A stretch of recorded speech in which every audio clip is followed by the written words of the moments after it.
चला तर स्टार्ट करूया व्हिडिओला। सर्वात अगोदर आपल्याला अशा प्रकारे एक थ्रेडला गाठ बांधून घ्यायची आहे। गाठ बांधल्याने काय होतं की आपण जेव्हा आरी वर्क स्टार्ट करतो तेव्हा ती गाठ एका ठिकाणी फिक्स राहते आणि आपल्याला आरी वर्क करायला इझी जातं।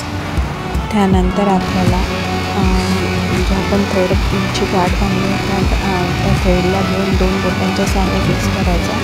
हा जिथे स्टँडच्या खालच्या साईडने आणि मिडल ही वरच्या साईडने पकडायची आणि मिडल थ्रू तो थ्रेड असा वरती ओढायचा। नंतर असा तो थ्रेड वरती काढायचा आणि तो एका ठिकाणी फिक्स करायचा आणि एक साधा टाका टाकायचा आणि पुन्हा एक अजून टाका टाकायचा आणि ज्या डायरेक्शनने आपण टाका टाकला त्याच्या अपोजिट डायरेक्शनने तो टाका ओढायचा। ओढल्यानंतर पुन्हा तो टाका एक फिक्स करायचा। यालाच म्हणतात बॅक टाका। इथून आपल्याला पुढचं टाके टाकता येतात। याने आपले नेक्स्ट टाके हे सेफ राहतात।